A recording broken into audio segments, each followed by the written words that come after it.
Hai sahabat, tahu nggak di negara Jepang yang terkenal dengan super privacy ini ternyata pintu kamar mereka itu nggak dipasangin kunci. Kenapa ya kira-kira?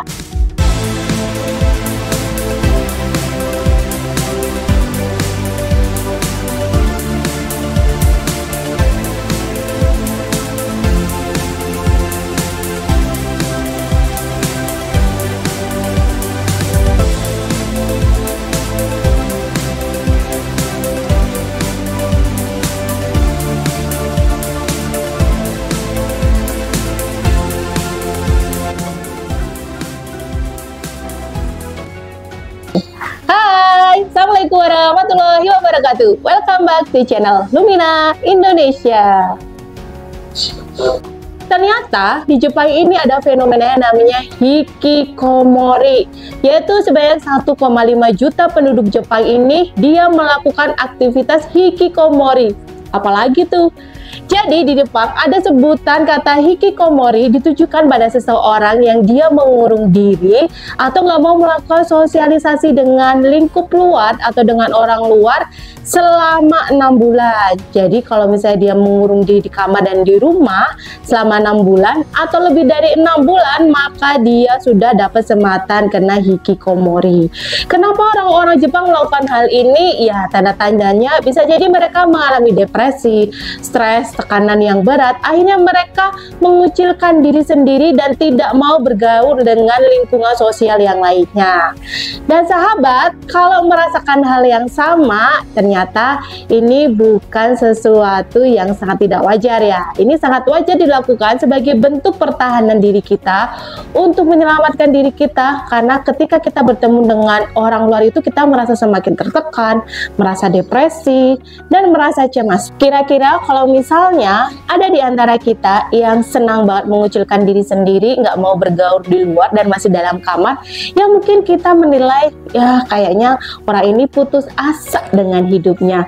Kira-kira apa yang bisa kita lakukan sebagai kita nih misalnya yang melakukan hikikomori ataupun dengan orang luar, misalnya keluarga, saudara ataupun tetangga yang ingin membantu ketika ada orang yang melakukan hikikomori atau mengucilkan diri sendiri. Yang pertama, ya harus punya kesadaran dulu kalau yang saya lakukan ini sebenarnya ada yang salah. Cukup itu aja, berarti sahabat sudah menyadari perilaku yang selama ini nggak tepat. Kalau sudah muncul itu walaupun sedikit banget, kira-kira apa yang kita lakukan? Saran saya pertama harus dicek dulu ya, apakah gangguan mentalnya itu genetis dan memang sudah sampai merusak sistem kimiawi di otak kita. Kalau misalnya sampai seperti itu, saran saya sahabat perlu ke psikiater dan konsul di sana. Dan ya salah satu ikhtiarnya memang harus minum obat untuk membantu menetralkan senyawa kimia di otak kita ini biar lebih baik ya, dan mengurangi gejala-gejala tadi lebih ringan. Tapi kalau hilang 100% sih ya itu keajaiban ya. Kalau misalnya memang tidak ada di situ, sahabat bisa melakukan trauma healing ya secepat-cepatnya. Misalnya itu diketahui, kita bisa langsung melakukan trauma healing, self healing dan lain sebagainya, menamaikan diri dengan luka batin, dengan inner child. Insya Allah itu akan membantu kita untuk mengatasi gejala-gejala yang kita miliki. Itu yang pertama. Yang kedua, kita perlu menerima dan menyadari memang ada kondisi yang tidak wajar di dalam diri kita. Entah kitanya depresi, entah kitanya stres, atau entah kitanya merasa sendiri. Akhirnya kita lebih suka mengurung diri dan nggak mau bergaul dengan orang lain.